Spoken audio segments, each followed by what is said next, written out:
Hi ಸ್ನೇಹಿತರೆ, ನಮಸ್ತೆ. Knowledge ಗುರು YouTube ಚಾನಲ್ಗೆ ನಿಮಗೆಲ್ಲರಿಗೂ ಸ್ವಾಗತ. ಸ್ನೇಹಿತರೆ, ಯಾರೆಲ್ಲ ನಾಲೆಡ್ಜ್ ಗುರು ಯೂಟ್ಯೂಬ್ ಚಾನಲಲ್ಲಿ ಸಬ್ಸ್ಕ್ರೈಬ್ ಆಗಿದ್ರೆ ಎಲ್ರಿಗೂ ಕೂಡ ಧನ್ಯವಾದಗಳು. ಹಾಗೆ ಸಬ್ಸ್ಕ್ರೈಬ್ ಆಗದೆ ನೋಡ್ತಾ ಇರೋರು ದಯವಿಟ್ಟು ಸಬ್ಸ್ಕ್ರೈಬ್ ಆಗಿ ಬೆಲ್ಲೈಕನ್ ಪ್ರೆಸ್ ಮಾಡೋ ಮುಖಾಂತರ ನಾನು ಮಾಡ್ತಕ್ಕಂಥ ಅಪ್ಕಮಿಂಗ್ ವಿಡಿಯೋಗೆ ಸದಾ ನೋಟಿಫೈ ಆಗಿರಿ ಅಂತ ಹೇಳ್ತಾ ವಿಡಿಯೋ ಎಂಡ್ವರೆಗೂ ವಾಚ್ ಮಾಡಿ. ವಿಡಿಯೋಗೊಂದು ಲೈಕ್ ಕೊಡಿ, ಶೇರ್ ಮಾಡಿ, ಹಾಗೆ ಕಮೆಂಟ್ಸ್ ಏನಾದರೂ ಇದ್ರೆ ತಿಳಿಸಿ ಅಂತ ಹೇಳ್ತಾ ಬಿಟ್ಟಿರ್ತಕ್ಕಂತಹ HSTR ಮತ್ತು GPSTRಗೆ ಸಂಬಂಧಪಟ್ಟಂತೆ ಸಿಲೆಬಸ್ ಏನೇನಿದೆ ಅಂತೇಳಿ ನಾವು ಗಮನಿಸ್ತಾ ಹೋಗೋಣ. ಯಾಕೆಂದರೆ ಒಂದು ಎಕ್ಸಾಮ್ ಬರಿತೀವಿ ಅಂದರೆ ಅದಕ್ಕೂ ಬಿಫೋರು ಸಿಲೆಬಸ್ಸನ್ನು ಕಂಪ್ಲೀಟಾಗಿ ತಿಳ್ಕೊಳ್ಳೋವಂಥದ್ದು ತುಂಬ ಮುಖ್ಯ ಆಗಿರುತ್ತೆ. ಸೊ ಹಾಗಾಗಿ ಸಿಲೆಬಸ್ಸನ್ನು ಕುರಿತಾಗಿ ಕಂಪ್ಲೀಟಾಗಿ ನಾವು ಡಿಸ್ಕಷನ್ ಮಾಡೋಣ. ಅದರಲ್ಲಿ HSTRಗೆ ಸಂಬಂಧಪಟ್ಟಂತೆ ಪೇಪರ್ 1ನಲ್ಲಿ ಏನೇನು ವಿಚಾರಗಳಿದೆ ಅಂತೇಳಿ ಗಮನಿಸ್ತಾ ಹೋಗೋಣ.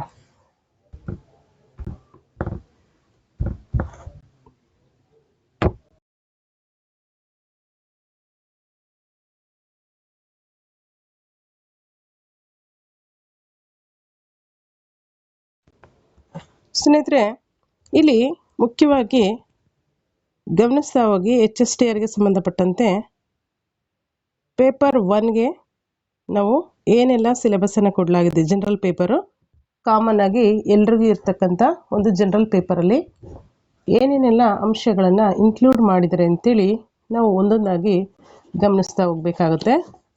ಮುಖ್ಯವಾಗಿ ನೋಡಿ, ಮೊದಲನೇದಾಗಿ general knowledge or current affairs.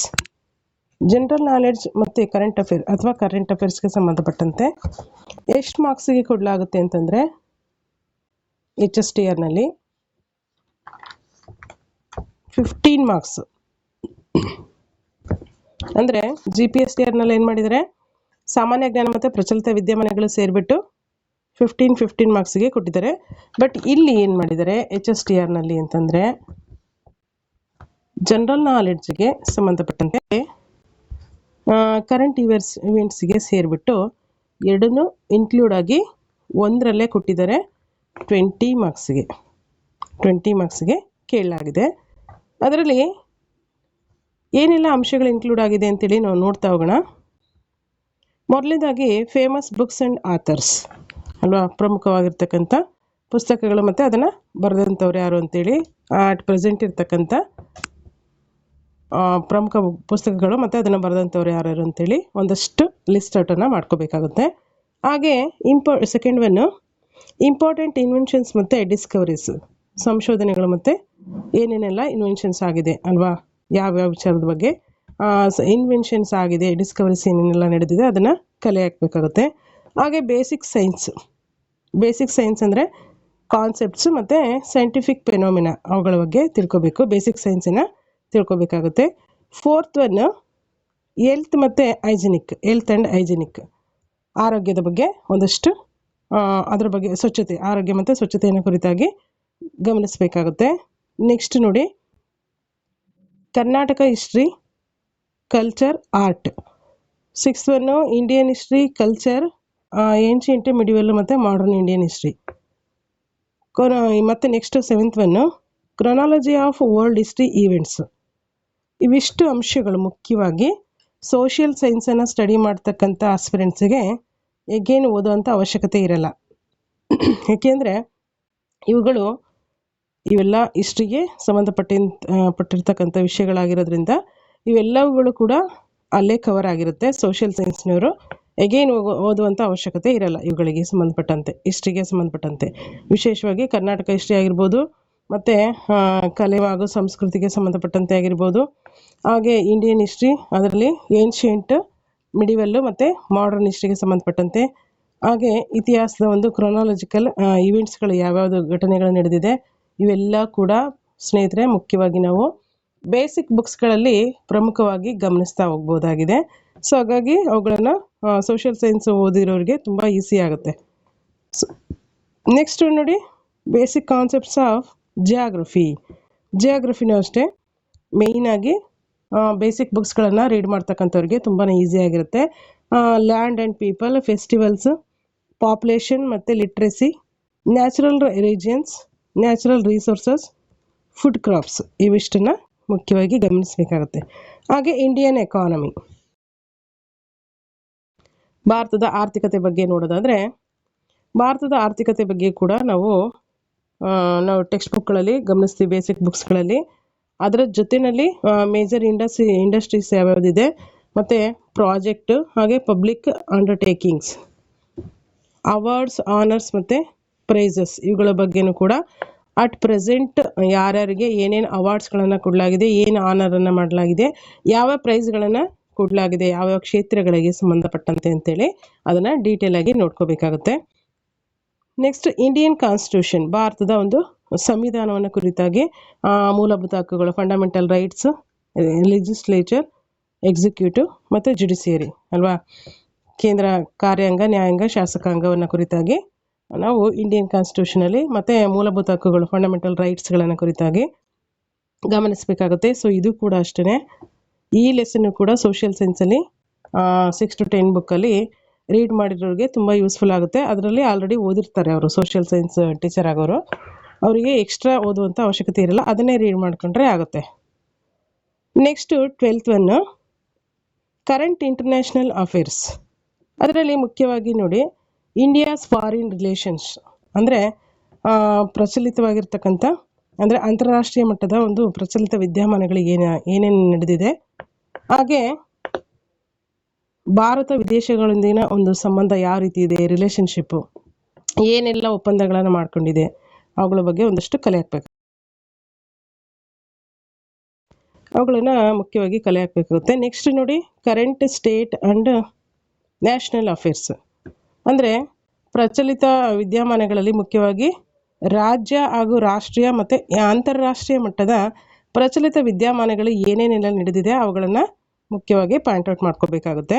Next 14th one ನೋಡಿ, ಬೇಸಿಕ್ಸ್ ಆಫ್ ಕಂಪ್ಯೂಟರ್ಸ್, ಅಂದರೆ ಕಂಪ್ಯೂಟರ್ನ ಒಂದು ಬೇಸಿಕ್ ನಾಲೆಡ್ಜನ್ನು ತಿಳ್ಕೊಬೇಕಾಗುತ್ತೆ.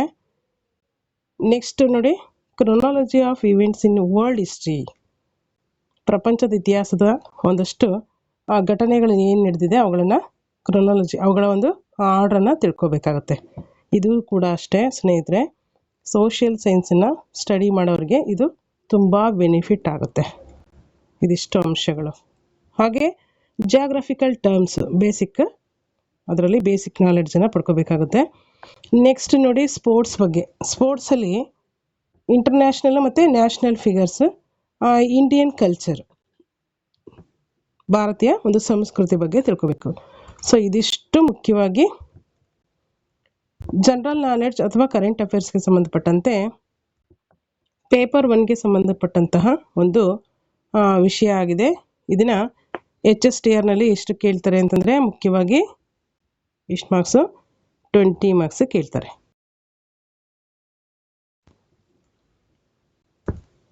ನೆಕ್ಸ್ಟ್ ನೋಡಿ, ನೆಕ್ಸ್ಟ್ ಏನಿದೆ ಪೇಪರ್ 1ಅಲ್ಲಿ, ಸಾಮಾನ್ಯ ಕನ್ನಡ, ಜನರಲ್ ಕನ್ನಡ ಕೊಟ್ಟಿದ್ದಾರೆ. ಜನರಲ್ ಕನ್ನಡದಲ್ಲಿ ಏನೆಲ್ಲ ಕವರ್ ಮಾಡ್ತಾರೆ ಅಂತಂದರೆ, ಮುಖ್ಯವಾಗಿ ಜನರಲ್ ಕನ್ನಡ 10 ಮಾರ್ಕ್ಸಿಗಿರುತ್ತೆ. 10 ಮಾರ್ಕ್ಸ್ಗೆ ಜನರಲ್ ಕನ್ನಡ ಕೇಳಲಾಗುತ್ತೆ. ಅದರಲ್ಲಿ ಕಾಮನ್ ಆಗಿ ನೋಡಿ, ವರ್ಣಮಾಲೆ ಕೇಳ್ತಾರೆ, ಗುಣಿತಾಕ್ಷರ, ಸಂಯುಕ್ತಾಕ್ಷರಗಳು, ನಾಮಪದ ಅದರ ಒಂದು ಬಗೆಗಳು, ಸರ್ವನಾಮ, ಪ್ರಶ್ನಾರ್ಥಕ ಸರ್ವನಾಮ, ಆತ್ಮಾರ್ಥಕ ಸರ್ವನಾಮ, ಕ್ರಿಯಾಪದ, ಅಕರ್ಮಕ ಮತ್ತು ಸಕರ್ಮಕ, ಕ್ರಿಯಾಪದದ ರೂಪಗಳು, ಕ್ರಿಯಾರ್ಥಕದ ರೂಪಗಳು, ಕಾಲಗಳು, ಆಖ್ಯಾತ ಪ್ರತ್ಯಯಗಳು, ಕಾಲಪಲ್ಲಟ, ಲಿಂಗ, ವಚನ, ವಿಭಕ್ತಿ ಪ್ರತ್ಯಯಗಳು, ಹಾಗೆ ಅವುಗಳ ಒಂದು ಕಾರಕಾರ್ಥಗಳ ಬಗ್ಗೆನೂ ಕೂಡ ತಿಳ್ಕೊಬೇಕಾಗುತ್ತೆ. ಅದರಲ್ಲಿ ವಿಶೇಷವಾಗಿ ಹಳೆಗನ್ನಡ ಮತ್ತು ಹೊಸಗನ್ನಡಕ್ಕೆ ಸಂಬಂಧಪಟ್ಟಂಥ ಲಿಂಗ, ವಚನ, ವಿಭಕ್ತಿಗೆ ಸಂಬಂಧಪಟ್ಟಂತೆ ನಾವು ಗಮನಿಸ್ಕೊಳ್ಬೇಕಾಗುತ್ತೆ. ನೆಕ್ಸ್ಟ್ ನೋಡಿ, ಸಂಧಿಗಳು, ಕನ್ನಡ ಹಾಗೂ ಸಂಸ್ಕೃತ ಸಂಧಿಗಳನ್ನು ಕುರಿತಾಗಿ ಅಭ್ಯಾಸ ಮಾಡಬೇಕು. ಅನಂತರದಲ್ಲಿ ಸಮಾಸಗಳು, ಕೃದಂತ ಮತ್ತು ತದ್ದಿತಾಂತಗಳನ್ನು ಕುರಿತಾಗಿ, ಹಾಗೆ ದ್ವಿರುಕ್ತಿ, ಜೋಡಿ ನುಡಿ, ಜೋಡು ನುಡಿ, ಪಡೆನುಡಿ, ಹಾಗೆ ನುಡಿಗಟ್ಟುಗಳು ಮತ್ತು ಗಾದೆ ಮಾತನ್ನು ಕುರಿತಾಗಿ ತಿಳ್ಕೊಂಡಿರಬೇಕು. ಹಾಗೆ ಅವ್ಯಯಗಳು ಮತ್ತು ಅದರ ಪ್ರಕಾರಗಳು, ವಾಕ್ಯ ರಚನೆ ಮತ್ತು ವಾಕ್ಯದ ವಿಧಗಳು, ಲೇಖನ ಚಿಹ್ನೆಗಳು, ಪದಗಳ ಅರ್ಥ, ಸಮಾನಾರ್ಥಕ ಪದಗಳು, ನಾನಾರ್ಥಕಗಳು, ವಿರುದ್ಧಾರ್ಥಕಗಳು ಮತ್ತು ಪದಗಳ ಶುದ್ಧ ರೂಪ, ಹಾಗೆ ತತ್ಸಮ, ತದ್ಭವ, ಅನ್ಯ ದೇಶೀಯ ಪದಗಳು, ಗ್ರಾಮ್ಯ ಪದಗಳು ಮತ್ತು ಗ್ರಾಂಥಿಕ ರೂಪಗಳು, ಛಂದಸ್ಸು ಹಾಗೂ ಅಲಂಕಾರ, ಹಳಗನ್ನಡ ಸಾಹಿತ್ಯ, ಅದರಲ್ಲಿ ಕವಿ, ಕಾಲ, ಸ್ಥಳ, ಆಶ್ರಯ, ಬಿರುದುಗಳು ಮತ್ತು ಕಾವ್ಯ. ಮೀನ್ಸ್ ಇದು ಅಷ್ಟೇ 6 to 10 ಬುಕ್ಸ್ಗಳನ್ನು ನೀಟಾಗಿ ರೀಡ್ ಮಾಡಿ ಅದರಲ್ಲಿ ಕವಿ ಕಾವ್ಯ ಪರಿಚಯ ಕೊಟ್ಟಿರ್ತಾರೆ, ಅದನ್ನು ಕೂಡ ಗಮನಿಸಿದರೆ ಈ ಒಂದು ವಿಷಯಕ್ಕೆ ತುಂಬ ಯೂಸ್ಫುಲ್ ಆಗುತ್ತೆ. ರಿಮೈನಿಂಗ್ ಇರ್ತಕ್ಕಂಥ ಒಂದಷ್ಟು ಗ್ರಾಮರನ್ನು ಕೊಟ್ಟಿದ್ದಾರೆ, ಅವುಗಳನ್ನು ನೋಡ್ಕೋಬೇಕಾಗುತ್ತೆ. ನೆಕ್ಸ್ಟ್ ಹೊಸಗನ್ನಡ ಸಾಹಿತ್ಯ, ಕವಿ, ಕಾಲ, ಸ್ಥಳ, ಕಾವ್ಯ ಮತ್ತು ಅವರಿಗೆ ನೀಡಿರ್ತಕ್ಕಂಥ ಪ್ರಶಸ್ತಿಗಳು. ಸೊ ಇದಿಷ್ಟು ಕನ್ನಡ, ಸಾಮಾನ್ಯ ಕನ್ನಡಕ್ಕೆ ಸಂಬಂಧಪಟ್ಟಂತೆ 10 ಮಾರ್ಕ್ಸ್ಗೆ ಇರ್ತಕ್ಕಂಥ ಒಂದು ಪೇಪರ್ ಫಸ್ಟ್ನಲ್ಲಿ ಇರ್ತಕ್ಕಂಥ ಒಂದು ಸಿಲೆಬಸ್.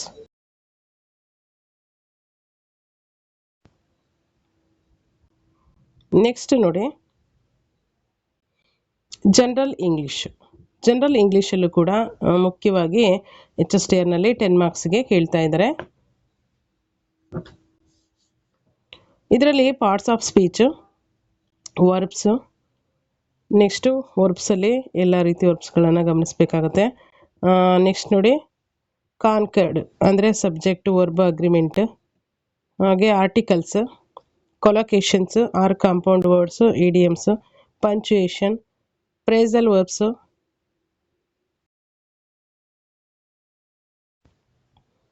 ನೆಕ್ಸ್ಟ್ ಒಂದು ನೋಡಿ, ಫ್ರೇಸಲ್ ವರ್ಬ್ಸ್ ಆಯಿತು. Next cohesive devices or discourse makers, figures of speech, error dictation and editing, transformations. Next transformation ಒಳಗಡೆ degrees of comparison, ಆಕ್ಟಿವೈಸ್, passive voice, types of sentences. ಅದರಲ್ಲಿ positive, negative, WH questions, yes or no questions, positive, negative, WH questions, yes or no questions. ಹಾಗೆ orders, request, how and what, exclamatory sentences. Next ಒಂದು ನೋಡಿ, reported speech, ಹಾಗೆ simple, compound, complex sentences. Next comprehension passages, local, global, factual, critical, inferential. ಇದರಲ್ಲಿ ಮುಖ್ಯವಾಗಿ ಇಷ್ಟನ್ನು ಗಮನಿಸಬೇಕಾಗುತ್ತೆ. Letter writing ಬಗ್ಗೆನೂ ನೋಡ್ಕೋಬೇಕಾಗುತ್ತೆ. ನೆಕ್ಸ್ಟು ಇಂಟರ್ಡಿಸಿಪ್ಲಿನರಿ ವೊಕ್ಯಾಬುಲರಿ, ಇದರಲ್ಲಿ spellings, meanings of terminology, words from difficult subjects like science, maths, social science.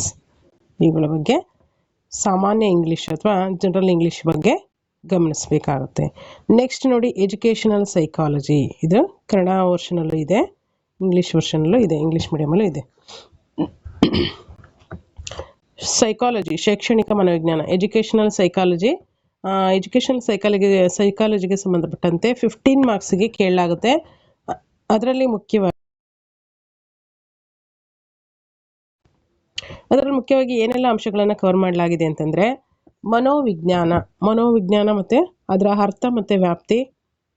ಅದರಲ್ಲಿ next ಬಂದರೆ ಮನೋವಿಜ್ಞಾನದೊಳಗಡೆ ಶೈಕ್ಷಣಿಕ ಮನೋವಿಜ್ಞಾನ ಅಥವಾ ಎಜುಕೇಷನಲ್ ಸೈಕಾಲಜಿ, ಅದರ ಒಂದು ಅರ್ಥ, ಸ್ವರೂಪ, ವ್ಯಾಪ್ತಿ ಮತ್ತು ಅವಶ್ಯಕತೆ, ಮನೋವಿಜ್ಞಾನದ ವಿಧಾನಗಳು, ಮುಖ್ಯವಾಗಿ ಅಂತರವಲೋಕನ, ವೀಕ್ಷಣೆ, ವ್ಯಕ್ತಿ ಅಧ್ಯಯನ, ಪ್ರಯೋಗಾತ್ಮಕ ವಿಧಾನ.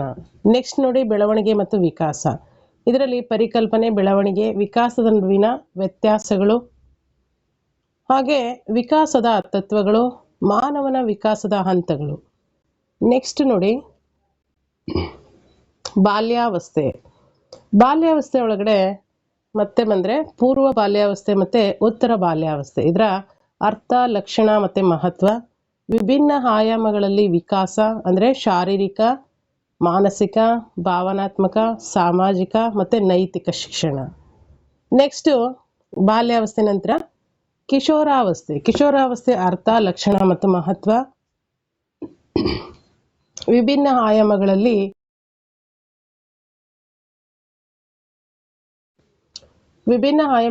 ವಿಕಾಸ ಅಂದರೆ ಶಾರೀರಿಕ, ಮಾನಸಿಕ, ಭಾವನಾತ್ಮಕ, ಸಾಮಾಜಿಕ, ಲೈಂಗಿಕ ಮತ್ತು ನೈತಿಕ ವಿಕಾಸ.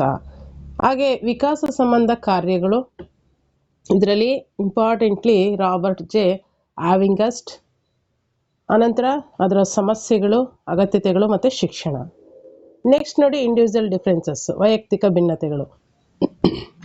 ವೈಯಕ್ತಿಕ ಭಿನ್ನತೆಯ ಅರ್ಥ, ಕಾರಣಗಳು, ಆನುವಂಶಿಕತೆ ಮತ್ತು ಪರಿಸರ. ಹಾಗೆ ಬುದ್ಧಿಶಕ್ತಿಗೆ ಸಂಬಂಧಪಟ್ಟಂತೆ ಅಲ್ವಾ, ಇಂಟೆಲಿಜೆನ್ಸ್ಗೆ ಸಂಬಂಧಪಟ್ಟಂತೆ ಅರ್ಥ, ಬುದ್ಧಿಶಕ್ತಿ ಸೂಚ್ಯಂಕ, ಪರಿಕಲ್ಪನೆ, ಬುದ್ಧಿಶಕ್ತಿ ವಿತರಣೆ, ಬುದ್ಧಿಶಕ್ತಿ ಪರೀಕ್ಷೆಗಳು. ನೆಕ್ಸ್ಟ್ ಒಂದು ನೋಡಿ, ಪ್ರತಿಭಾನ್ವಿತ ಮಕ್ಕಳು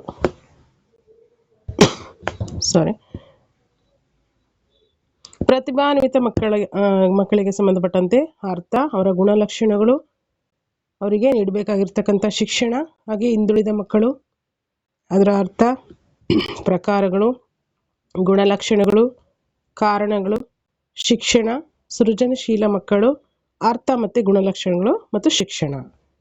ನೆಕ್ಸ್ಟ್ ನೋಡಿ, ಎಮೋಷನಲ್ ಇಂಟೆಲಿಜೆಂಟ್ ಅಥವಾ ಭಾವನಾತ್ಮಕ ಬುದ್ಧಿಶಕ್ತಿಗೆ ಸಂಬಂಧಪಟ್ಟಂತೆ ಅರ್ಥ, ಪ್ರಾಮುಖ್ಯತೆ, ಆಯಾಮಗಳು. ಅದರಲ್ಲಿ ವಿಶೇಷವಾಗಿ ಡೇನಿಯಲ್ ಗೋಲ್ಮನ್ ಅವರ ಒಂದು ದಯವಿಟ್ಟು ಕ್ಷಮೆ ಇರಲಿ, ಡೇನಿಯಲ್ ಗೋಲ್ಮನ್ ರವರ ಬಗ್ಗೆ ಒಂದಷ್ಟು ಇನ್ಫಾರ್ಮೇಷನ್ ಕಲೆಕ್ಟ್ ಮಾಡಿ ಅವರ ಒಂದು ಭಾವನಾತ್ಮಕ ಬುದ್ಧಿಶಕ್ತಿಗೆ ಸಂಬಂಧಪಟ್ಟಂತೆ. ಹಾಗೆ ನೆಕ್ಸ್ಟ್ ನೋಡಿ, ಕಲಿಕೆಯ ಅರ್ಥ ಮತ್ತು ಗುಣಲಕ್ಷಣಗಳು. ಕಲಿಕೆಯ ಮೇಲೆ ಪ್ರಭಾವ ಬೀರ್ತಕ್ಕಂಥ ಅಂಶಗಳು, ಪರಿಪಕ್ವತೆಯ ಅರ್ಥ ಮತ್ತು ಪ್ರಾಮುಖ್ಯತೆ, ಪ್ರೇರಣೆ, ಅರ್ಥ, ಪ್ರಕಾರಗಳು, ಪ್ರಾಮುಖ್ಯತೆ, ತಂತ್ರಗಳು, ಸಿದ್ಧಾಂತ. ಅಬ್ರಾಹಂ ಮ್ಯಾಸ್ಲೋ ಅವ್ರ ಬಗ್ಗೆ ಒಂದಷ್ಟು ಇನ್ಫಾರ್ಮೇಷನ್ ಕಲೆಕ್ಟ್ ಮಾಡಬೇಕಾಗುತ್ತೆ. ಹಾಗೆ ಅವಧಾನದ ಅರ್ಥ, ಪ್ರಕಾರಗಳು, ಪ್ರಾಮುಖ್ಯತೆ, ತಂತ್ರಗಳು. ನೆಕ್ಸ್ಟ್ ಸ್ಮೃತಿಯ ಅರ್ಥ, ಪ್ರಾಮುಖ್ಯತೆ, ಪ್ರಕಾರಗಳು, ಪ್ರಕ್ರಿಯೆ ಮತ್ತು ತಂತ್ರಗಳು. ನೆಕ್ಸ್ಟ್ ಕಲಿಕಾ ವರ್ಗಾವಣೆಯ ಅರ್ಥ, ಪ್ರಕಾರಗಳು, ಸಿದ್ಧಾಂತಗಳು. ಕಲಿಕೆಯ ಶೈಲಿಗಳು. ನೆಕ್ಸ್ಟ್ ಕಲಿಕೆಯ ವಲಯಗಳು, ಜ್ಞಾನಾತ್ಮಕ ವಲಯ, ಭಾವನಾತ್ಮಕ ವಲಯ ಮತ್ತು ಮನೋಚಾಲನ ವಲಯ.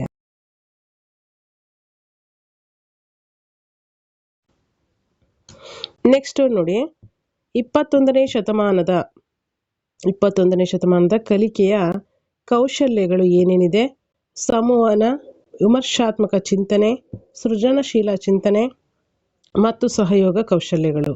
ಅನಂತರದಲ್ಲಿ ಕಲಿಕೆಯ ಸಿದ್ಧಾಂತಗಳು. ಒಂದಷ್ಟು ಸಿದ್ಧಾಂತಗಳಿದೆ ಕಲಿಕೆಯ ಬಗ್ಗೆ, ಅವುಗಳನ್ನು ಒಂದು 5-6 ಸಿದ್ಧಾಂತಗಳಿದೆ, ಅವುಗಳನ್ನು ಕಂಪ್ಲೀಟಾಗಿ ಸ್ಟಡಿ ಮಾಡಬೇಕಾಗುತ್ತೆ. ನೆಕ್ಸ್ಟ್ ನೋಡಿ, ಪ್ರಯತ್ನ ದೋಷ ಕಲಿಕಾ ಸಿದ್ಧಾಂತ, ಶಾಸ್ತ್ರೀಯ ಅಥವಾ ಸೋಪಾದಿತ ಅನುಬಂಧ ಸಿದ್ಧಾಂತ, ಕ್ರಿಯಾಜನ್ಯ ಅನುಬಂಧ ಸಿದ್ಧಾಂತ, ಒಳನೋಟ ಕಲಿಕಾ ಸಿದ್ಧಾಂತ, ಸಾಮಾಜಿಕ ಕಲಿಕೆಯ ಸಿದ್ಧಾಂತ. ಇವೆಷ್ಟು ಪ್ರಮುಖವಾಗಿ ಕಲಿಕಾ ಸಿದ್ಧಾಂತಗಳು. ನೆಕ್ಸ್ಟ್ ನೋಡಿ, ಪರ್ಸನಾಲಿಟಿ, ವ್ಯಕ್ತಿತ್ವದ ಅರ್ಥ, ನಿರ್ಣಾಯಕ ಅಂಶಗಳು, ಆನುವಂಶಿಕತೆ ಮತ್ತು ಪರಿಸರ. ವ್ಯಕ್ತಿತ್ವದ ಸಿದ್ಧಾಂತಗಳು, ವ್ಯಕ್ತಿತ್ವದ ರಚನೆ, ಅದರಲ್ಲಿ ಸಿಗ್ಮಂಡ್ ಫ್ರಾಯ್ಡ್ ಅವರ ಒಂದು ಏನು ಪಾತ್ರಗಳಿದೆ, ಅವರ ಒಂದು ಪ್ರಮುಖ ಅಂಶಗಳನ್ನು ಕಲೆ ಹಾಕಬೇಕಾಗುತ್ತೆ ಅವ್ರ ಬಗ್ಗೆ. ಮತ್ತು ವ್ಯಕ್ತಿತ್ವದ ಪರೀಕ್ಷೆಗಳು. ನೆಕ್ಸ್ಟ್ ನೋಡಿ, ಜ್ಞಾನಾತ್ಮಕ ವಿಕಾಸದ ಸಿದ್ಧಾಂತಗಳು. ಇದರಲ್ಲಿ ವೆರಿ ಇಂಪಾರ್ಟೆಂಟ್ಲಿ ಜೀನ್ ಪಿಯಾಜೆ, ವೈಗೋಟಸ್ಕಿ ಮತ್ತು ಬ್ರೂನರ್ ಬಗ್ಗೆ ಒಂದಷ್ಟು ಇನ್ಫಾರ್ಮೇಷನ್ನ ಕಲೆ ಹಾಕಬೇಕಾಗುತ್ತೆ. ಅದರಲ್ಲಿ ಜ್ಞಾನಾತ್ಮಕ ವಿಕಾಸದ ಸಿದ್ಧಾಂತಗಳು. ನೆಕ್ಸ್ಟ್ ನೋಡಿ, ಮಾನಸಿಕ ಆರೋಗ್ಯ, ಮೆಂಟಲ್ ಹೆಲ್ತ್.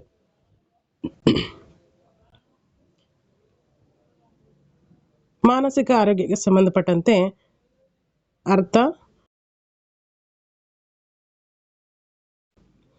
ಅರ್ಥ, ಪ್ರಾಮುಖ್ಯತೆ, ಮಾನಸಿಕ ಆರೋಗ್ಯ ಹೊಂದಿರತಕ್ಕಂಥ ವ್ಯಕ್ತಿಯ ಗುಣಲಕ್ಷಣಗಳು, ಮಾನಸಿಕ ಅಸ್ವಸ್ಥತೆಯ ಕಾರಣಗಳು, ಹೊಂದಾಣಿಕೆ, ಆಶಾಭಂಗ, ಒತ್ತಡ, ಸಂಘರ್ಷ, ಅರ್ಥ, ಪ್ರಕಾರಗಳು, ಕಾರಣಗಳು, ಪರಿಣಾಮಗಳು ಮತ್ತು ರಕ್ಷಣಾ ತಂತ್ರಗಳು. ಇವಿಷ್ಟು ಮುಖ್ಯವಾಗಿ ನಾವು ಗಮನಿಸಲೇಬೇಕಾಗಿರ್ತಕ್ಕಂಥ ಸೈಕಾಲಜಿಗೆ ಸಂಬಂಧಪಟ್ಟಂಥ ಪ್ರಮುಖ ಸಿಲೆಬಸ್ನಲ್ಲಿರ್ತಕ್ಕಂಥ ಅಂಶಗಳಾಯಿತು. ಇವು HSTRನಲ್ಲಿ ಎಷ್ಟಕ್ಕಿರುತ್ತೆ, 15 ಮಾರ್ಕ್ಸಿಗಿರುತ್ತೆ. ಸೊ ಹಾಗಾಗಿ ಇವುಗಳನ್ನು ನೀಟಾಗಿ ಸ್ಟಡಿ ಮಾಡಬೇಕು. ನೆಕ್ಸ್ಟ್ ನೋಡಿ, ಮೆಂಟಲ್ ಎಬಿಲಿಟಿ. ಅದರಲ್ಲಿ ಕೊಟ್ಟಿದ್ದಾರೆ ಏನಂತ, ಜನರಲ್ ಮೆಂಟಲ್ ಎಬಿಲಿಟಿ ಟೆಸ್ಟ್. ಇದರಲ್ಲಿ 2 ಲ್ಯಾಂಗ್ವೇಜಲ್ಲಿ ಎರಡು ಮೀಡಿಯಮಲ್ಲಿ ಕೊಟ್ಟಿದ್ದಾರೆ, ಇಂಗ್ಲೀಷ್ ಮೀಡಿಯಮ್ ಮತ್ತು ಕನ್ನಡ ಮೀಡಿಯಮು. ಆದಷ್ಟು ಕಂಪ್ಯೂಟರ್ ಆಗಲಿ, ಮೆಂಟಲ್ ಎಬಿಲಿಟಿ ಆಗಲಿ ಇಂಗ್ಲೀಷ್ ಮೀಡಿಯಮಲ್ಲಿ ಓದ್ಕೊಂಡ್ರೆ ನೀಟಾಗಿ ಅರ್ಥ ಆಗುತ್ತೆ ಕನ್ನಡಕ್ಕಿಂತ. ಹಾಗಾಗಿ ಸ್ವಲ್ಪ ನೋಡಿ. ಸೀರೀಸ್ ಕಂಪ್ಲೀಷನಲ್ಲಿ ನಂಬರ್ ಸೀರೀಸು, ಆಲ್ಫಾಬೆಟ್ ಸೀರೀಸು ಮತ್ತು letter series next coding and decoding, ಇದು ಕೂಡ ಏನು ಚೇಂಜಸ್ ಆಗಿಲ್ಲ. ಲಾಸ್ಟ್ GPS ಟರಲ್ಲಿ ಇದ್ದಿದೆ, ಇಲ್ಲಿ ಕೂಡ ಕೊಟ್ಟಿದ್ದಾರೆ. ಕೋಡಿಂಗ್ ಡಿಕೋಡಿಂಗಲ್ಲಿ letter coding, number coding, substitution, mixed letter coding, mixed number coding. Next one ನೋಡಿ, blood relations puzzles, coded relations. ಅದರಲ್ಲಿ ಫೋರ್ತ್ ಒನ್, ನೆಕ್ಸ್ಟ್ ಒನ್ ನೋಡಿ ಫೋರ್ತಲ್ಲಿ direction sense test, situations on angles or direction, situations on Pythagoras theorem, ranking in a row or column. Next fifth one lesson ನೋಡಿ, logical venn diagrams ನೋಡ್ಕೋಬೇಕು, ಮತ್ತು intersecting figures. Sixth one alphabet test, alphabetical order of words, letter or word problems. Next seventh one mathematical operations. Eighth one arithmetical reasoning. ಅದರಲ್ಲಿ age, venn diagrams, ratio, proportion. Next permutation and combinations. Next distance, time, speed, calendar. ಇವಿಷ್ಟು arithmetical reasoning ಬಗ್ಗೆ ತಿಳ್ಕೊಬೇಕಾಗಿರ್ತಕ್ಕಂಥ ಪ್ರಮುಖ ಅಂಶಗಳು. ಇದಿಷ್ಟು mental ಎಬಿಲಿಟಿಗೆ ಸಂಬಂಧಪಟ್ಟಂತೆ ಗಮನಿಸಬೇಕು. General mental aptitude test, ಇದು ಕೂಡ ಎಷ್ಟು ಮಾರ್ಕ್ಸ್ ಇರುತ್ತೆ? ಮೆಂಟಲ್ ಎಬಿಲಿಟಿ 15 ಮಾರ್ಕ್ಸ್ ಇರುತ್ತೆ ನೋಡಿ. HSTRಗೆ ಮಾತ್ರ ಮೆಂಟಲ್ ಎಬಿಲಿಟಿ ಇಟ್ಟಿದ್ದಾರೆ, GPSTRನಲ್ಲಿ ಇಲ್ಲ. HSTRನಲ್ಲಿ ಮೆಂಟಲ್ ಎಬಿಲಿಟಿ 15 ಮಾರ್ಕ್ಸ್ಗೆ ಇರುತ್ತೆ. ಸೊ ನೆಕ್ಸ್ಟ್ ಒನ್ ನೋಡಿ, ಮೆಂಟಲ್ ಎಬಿಲಿಟಿಯಲ್ಲಿ ಇನ್ನೂ ಇದೆ, ಕಂಟಿನ್ಯೂ ಇದೆ. ನೆಕ್ಸ್ಟ್ 9th ಒನ್ ಏನಿದೆ, ಸ್ಪಾಟಿಯಲ್ ವಿಜುವಲೈಸೇಷನ್. ಅದರಲ್ಲಿ ಡೈಸ್ ಬರುತ್ತೆ, paper folding, paper cutting. Next identifying the number of geometrical figures. ಇದರಲ್ಲಿ triangle, square, rectangle. Next analogy, numbers, word code. Next one ನೋಡಿ 12th one inserting missing characters. ಅದರಲ್ಲಿ numbers in figures and their relationship. Next 13th one logical reasoning. So ಇದಿಷ್ಟು ಅಂಶಗಳನ್ನು include ಆಗಿ 15 ಮಾರ್ಕ್ಸಿಗೆ HSTRನಲ್ಲಿ general mental ability aptitude test ಅಂತ ಕೊಡಲಾಗುತ್ತೆ. Next ನೋಡಿ, computer literacy. ಅಂದರೆ computer ಬಗ್ಗೆ ಒಂದಷ್ಟು ಅಂಶಗಳನ್ನು ತಿಳ್ಕೊಬೇಕಾಗುತ್ತೆ, ಕಂಪ್ಯೂಟರ್ ಸಾಕ್ಷರತೆಯನ್ನು ಕುರಿತಾಗಿ.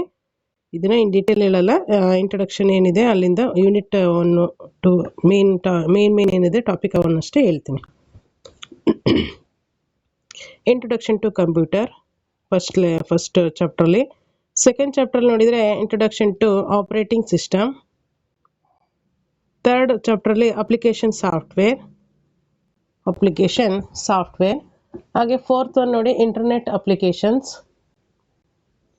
ಫಿಫ್ತ್ ಒನ್ನಲ್ಲಿ Nudi software. Sixth one artificial intelligent. ಇವಿಷ್ಟು ಅಂಶಗಳನ್ನು ಪ್ರಮುಖವಾಗಿ ಕಂಪ್ಯೂಟರ್ ಲಿಟ್ರಸಿಗೆ ಸಂಬಂಧಪಟ್ಟಂತೆ ಕೇಳಲಾಗುತ್ತೆ. ಇದು ಆರ್ಟಿಫಿಷಿಯಲ್ ಇಂಟೆಲಿಜೆಂಟ್ ಇತ್ತೀಚೆಗಷ್ಟೇ ಸೇರ್ಪಡೆ ಆಗಿರ್ತಕ್ಕಂಥ ಒಂದು ಹೊಸ ಲೆಸನ್ನು. ಇದ್ರ ಬಗ್ಗೆ ಒಂದಷ್ಟು ಇನ್ಫಾರ್ಮೇಷನ್ ಕಲೆ ಹಾಕಬೇಕಾಗುತ್ತೆ. ಇದು ಕೂಡ ಬೇಸಿಕ್ ಬುಕ್ಸ್ಗಳಲ್ಲೇ ಸಿಗುತ್ತೆ. ಏಕೆಂದರೆ ಗೌರ್ಮೆಂಟ್ ಸ್ಕೂಲ್ಗಳಿಗೆಲ್ಲ ಇತ್ತೀಚೆಗೆ ಏನು ಮಾಡಿದರೆ AI ಇಂಟ್ರೊಡ್ಯೂಸ್ ಮಾಡಿರೋದ್ರಿಂದ, ಮೀನ್ಸ್ ಒಂದು ಕಂಪ್ಯೂಟರ್ ಲೆಸನ್ಸ್ನ, ಅದ್ರ ಜೊತೆಗೆ ಕಂಪ್ಯೂಟರ್ ಟೀಚರ್ನ ಕೂಡ ತಗೊಂಡಿದ್ದಾರೆ. ಕಂಪ್ಯೂಟರಲ್ಲಿ ಹೊಸ ವಿಷಯಗಳನ್ನು ಕೂಡ ಸೇರ್ಪಡೆ ಮಾಡಿದ್ದಾರೆ. ಸೊ ಹಾಗಾಗಿ ಇವುಗಳೆಲ್ಲ ಅಲ್ಲೇ ಸಿಗ್ಬೋದು ಅಂತ ಅನ್ಕೊತೀನಿ. ಹಾಗಾಗಿ ಅವುಗಳನ್ನು ಗಮನಿಸ್ತಾ ಹೋಗಿ. ಬೇಸಿಕ್ ಬುಕ್ಸ್ಗಳನ್ನು ಗೌರ್ಮೆಂಟ್ ಟೆಕ್ಸ್ಟ್ ಬುಕ್ಕಲ್ಲೇ ಇವೆಲ್ಲ ಇರೋದ್ರಿಂದನೇ ಈ ಒಂದು ಲೆಸನನ್ನು ಕೊಟ್ಟಿರ್ತಾರೆ. ಇದರಲ್ಲಿ ಏನು ಕೇಳಿದ್ರಪ್ಪ ಅಂದರೆ, ಆರ್ಟಿಫಿಷಿಯಲ್ ಇಂಟೆಲಿಜೆಂಟಲ್ಲಿ AI introduction, history, applications of AI. ಅದರಲ್ಲಿ cyber security, introduction to cyber security, cyber space, internet security, issues and challenges.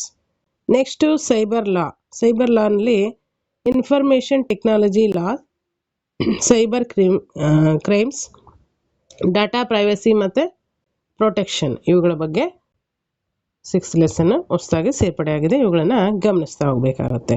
Next ನೋಡಿ,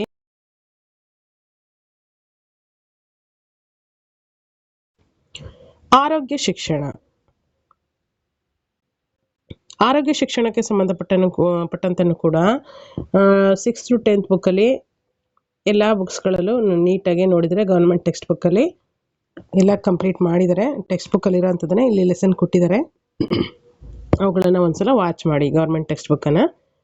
ಆರೋಗ್ಯ ಶಿಕ್ಷಣ, ಅದರಲ್ಲಿ ಫಸ್ಟ್ ಲೆಸನು. ಸೆಕೆಂಡು ಆರೋಗ್ಯ ಮತ್ತು ರೋಗಗಳು. ಥರ್ಡ್ ಒನ್ ಸಾಂಕ್ರಾಮಿಕವಲ್ಲದ ರೋಗಗಳ ಬಗ್ಗೆ ತಿಳ್ಕೋಬೇಕು. 4th ಒನ್ ಮಾನಸಿಕ ಆರೋಗ್ಯ. 5th ಒನ್ ಆರೋಗ್ಯಕರ ಜೀವನಕ್ಕೆ ಆಹಾರ. 6th ಒನ್ ಸಂತಾನೋತ್ಪತ್ತಿ ಆರೋಗ್ಯ. 7th ಒನ್ ಆತ್ಮವಿಶ್ವಾಸದಿಂದ ಬೆಳವಣಿಗೆ, ಸಾಮಾಜಿಕ ಆರೋಗ್ಯ. ನೆಕ್ಸ್ಟು 9th ಒನ್ ಪ್ರಥಮ ಚಿಕಿತ್ಸೆ ಮತ್ತು ಸುರಕ್ಷತೆ. 10th ಒನ್ ದೈಹಿಕ ವ್ಯಾಯಾಮ, ಯೋಗ, ಪ್ರಾಣಾಯಾಮ ಹಾಗೆ ಧ್ಯಾನವನ್ನು ಕುರಿತಾಗಿದೆ.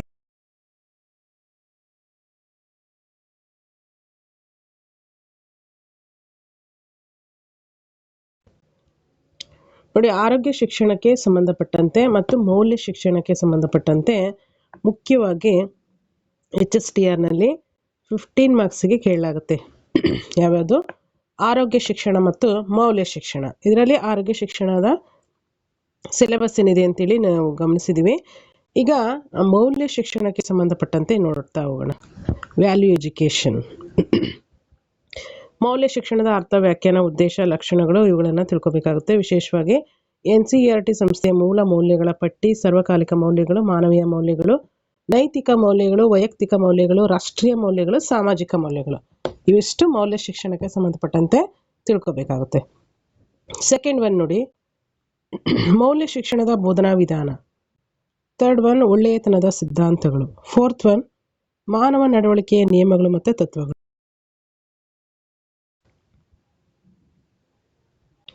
ನೆಕ್ಸ್ಟು 5th ಒನ್ ನೋಡಿ, ನಡವಳಿಕೆಯ ಸಿದ್ಧಾಂತಗಳು. 6th ಒನ್ ನೋಡಿ, ಸಾಮಾನ್ಯ ಉತ್ತಮ ಸಿದ್ಧಾಂತ. 7th ಒನ್ ಮಾನವ ನಡವಳಿಕೆಯ ಕಾರಣಗಳು, ಭಾವನೆಗಳು, ನೈತಿಕ ಶಿಕ್ಷಣದಲ್ಲಿ ಭಾವನೆಗಳು, ನಿಯಂತ್ರಣದ ಅಂಶಗಳು ಮತ್ತು ನೈತಿಕ ದೌರ್ಬಲ್ಯ. 8th ಒನ್ ಸ್ವಚಾರಿತ್ರ್ಯ ಮತ್ತು ವ್ಯಕ್ತಿತ್ವ.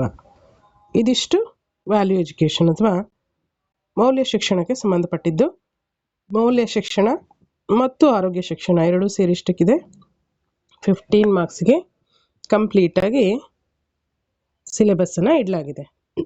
ಸೊ ಹಾಗಾಗಿ ಇದು ಇಂಗ್ಲೀಷಲ್ಲಿದೆ ಅಷ್ಟೇ, ಇನ್ನೇನಿಲ್ಲ. ಸೊ ನೋಡಿ, ಮುಖ್ಯವಾಗಿ HSTR ಪೇಪರ್ 1ಗೆ ಸಂಬಂಧಪಟ್ಟಂತೆ ನಾವು ಗಮನಿಸೋದಾದರೆ, ಪೇಪರ್ 1ನಲ್ಲಿ ಸಾಮಾನ್ಯ ಜ್ಞಾನ ಮತ್ತು ಪ್ರಚಲಿತ ವಿದ್ಯಮಾನಗಳು ಎಷ್ಟಿದೆ? ಪ್ರಚಲಿತ ವಿದ್ಯಮಾನಗಳು ಸೇರಿ 20 ಮಾರ್ಕ್ಸಿಗಿದೆ. ಸಾಮಾನ್ಯ ಕನ್ನಡ ಎಷ್ಟಿದೆ? 10 ಮಾರ್ಕ್ಸಿಗಿದೆ. ಸಾಮಾನ್ಯ ಇಂಗ್ಲೀಷ್ 10 ಮಾರ್ಕ್ಸಿಗಿದೆ. ನೆಕ್ಸ್ಟ್ ನೋಡಿ, ಶೈಕ್ಷಣಿಕ ಮನೋವಿಜ್ಞಾನ ಮತ್ತು ಮಾನವ ಅಭಿವೃದ್ಧಿ ಅಂತೇಳಿ ಕೊಟ್ಟಿದ್ದಾರೆ. ಬಟ್ HSTRನಲ್ಲಿ ಒಂದು ಟೈಪ್ ಕೊಟ್ಟರೆ, GPSTRನಲ್ಲಿ ಜಸ್ಟ್ ಶೈಕ್ಷಣಿಕ ಮನೋವಿಜ್ಞಾನ ಕೊಟ್ಟಿದ್ದಾರೆ. ಅದು ಎಷ್ಟಕ್ಕಿದೆ ಅಂದರೆ 15 ಮಾರ್ಕ್ಸಿಗಿದೆ. ನೆಕ್ಸ್ಟ್ ಮೆಂಟಲ್ ಎಬಿಲಿಟಿ ಕೂಡ 15 ಮಾರ್ಕ್ಸಿಗಿದೆ. ಹಾಗೆ ಗಣಕಯಂತ್ರ ಸಾಕ್ಷರತೆ ಎಷ್ಟಿದೆ? 15 ಮಾರ್ಕ್ಸಿಗಿದೆ. ಮತ್ತು value education and health education 15 ಮಾರ್ಕ್ಸಿಗಿದೆ. ಟೋಟಲಿ ಎಷ್ಟಾಯಿತು? 100 ಮಾರ್ಕ್ಸಿಗೆ ಪೇಪರ್ 1 MCQಸ್ಗೆ ಬರೀಬೇಕಾಗಿರುತ್ತೆ. ಸೊ ಸ್ನೇಹಿತರೆ, ಇದಿಷ್ಟು HSTRಗೆ ಸಂಬಂಧಪಟ್ಟಂತೆ HSTRಗೆ ಸಂಬಂಧಪಟ್ಟಂತೆ ಪ್ರಮುಖವಾಗಿರ್ತಕ್ಕಂಥ ನಿನ್ನೆ ತಾನೇ ಬಿಟ್ಟಿರ್ತಕ್ಕಂಥ ಒಂದು ಹೊಸ ಸಿಲೆಬಸ್ ಆಗಿರುತ್ತೆ. ಸಿಲೆಬಸ್ ವೈಸು ನೀಟಾಗಿ ಈಗಾಗಲೇ ಓದಿರೋರು ಇನ್ನೊಂದ್ಸಲ ರಿವೈಸ್ ಮಾಡ್ತಾ ಹೋಗಿ. ಇದಕ್ಕೆಲ್ಲ ಮೂಲ ಏನಪ್ಪ ಅಂತಂದರೆ ಬೇಸಿಕ್ ಬುಕ್ಸ್ಗಳ ಒಂದು ಅಧ್ಯಯನನೇ ಇದಕ್ಕೆಲ್ಲ ಬೇಸ್ ಆಗುತ್ತೆ. ಸೊ ಹಾಗಾಗಿ ಆದಷ್ಟು 6th to 10th ವರೆಗೂ ಇರ್ತಕ್ಕಂಥ ಬೇಸಿಕ್ ಬುಕ್ಸ್ಗಳಲ್ಲೇ ಈ ಒಂದು ಲೆಸನ್ಗಳೆಲ್ಲ ಕವರ್ ಆಗಿರೋದ್ರಿಂದ ಅವುಗಳನ್ನು ನೀವು ವಾಚ್ ಮಾಡೋದ್ರಿಂದ ಏನಾಗುತ್ತೆ, ಇವೆಲ್ಲ ಅಂಶಗಳು ಅದರಲ್ಲಿ ಇನ್ಕ್ಲೂಡ್ ಆಗಿರುತ್ತೆ. ಸೊ ಹಾಗಾಗಿ ಈ ಒಂದು ಸಿಲೆಬಸ್ಸನ್ನು ನೀಟಾಗಿ ನೋಡ್ತಾ ಹೋಗಿ. ಇದಿಷ್ಟು ಅಂಶಗಳು HSTR ಪೇಪರ್ 1ಗೆ ಸಂಬಂಧಪಟ್ಟಿದ್ದಾಗಿದೆ. ಸೊ ಸ್ನೇಹಿತರೆ, ಇಲ್ಲಿವರೆಗೂ ಈ ಒಂದು ವಿಡಿಯೋವನ್ನು ವಾಚ್ ಮಾಡಿದಂಥ ಎಲ್ರಿಗೂ ಕೂಡ ಧನ್ಯವಾದ. ವಿಡಿಯೋಗೊಂದು ಲೈಕ್ ಕೊಡಿ, ಶೇರ್ ಮಾಡಿ, ಹಾಗೆ ಕಮೆಂಟ್ಸ್ ಮಾಡಿ, ಹಾಗೆ ಇನ್ನಿತರ ಅಭಿಪ್ರಾಯಗಳಿದ್ರೆ ತಿಳಿಸಿ ಅಂತ ಹೇಳ್ತಾ ವಿಡಿಯೋವನ್ನು ಎಂಡ್ ಮಾಡ್ತಾ ಇದ್ದೀನಿ. ಎಲ್ರಿಗೂ ಧನ್ಯವಾದ. All the very best to all. ಜೈ ಹಿಂದ್, ಜೈ ಕರ್ನಾಟಕ ಮಾತೆ.